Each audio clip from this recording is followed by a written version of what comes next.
Et vous, que dites-vous? Pour vous, qui suis-je? Et vous, que dites-vous? Pour vous, qui suis-je? C'est la question posée par Jésus à ses apôtres que relate l'évangéliste saint Matthieu au chapitre 16. Cette question, apparemment toute simple, est radicale. D'autant qu'au sujet de l'identité de Jésus, les apôtres avaient essayé de convoquer leurs contemporains qui voyaient en Jésus le nouveau Jean-Baptiste, ou Élie, Jérémie, ou d'autres prophètes. La question posée par Jésus est radicale car elle est personnelle. Elle implique une parole à prononcer pour désigner Jésus. Cette question m'est posée dans l'aujourd'hui de ma foi. En tant que chrétien, qu'ai-je à dire de Jésus?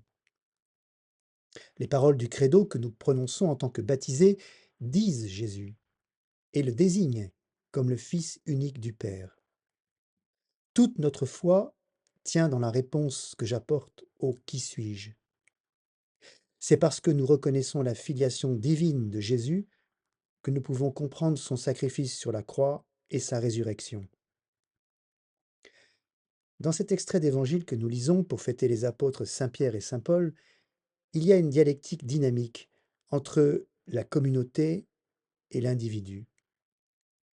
Remarquons que Jésus pose la question de son identité véritable à ses apôtres de manière indistincte, c'est-à-dire au groupe qui a vécu avec lui, son ministère de prédicateur itinérant. Mais c'est Pierre seul qui ose prendre la parole, qui ose répondre de manière personnelle à la question de Jésus. Par sa façon de répondre, par sa manière de reconnaître le Christ et la place qu'il tient dans sa vie, Pierre nous donne une leçon sur notre vie de foi. C'est parce que je suis capable de répondre au qui suis-je que je puis le rencontrer dans ma vie, que je puis lui laisser toute la place dans mon cœur. En acceptant de faire cette place, de réduire mon ego si encombré, je puis m'ouvrir au divin.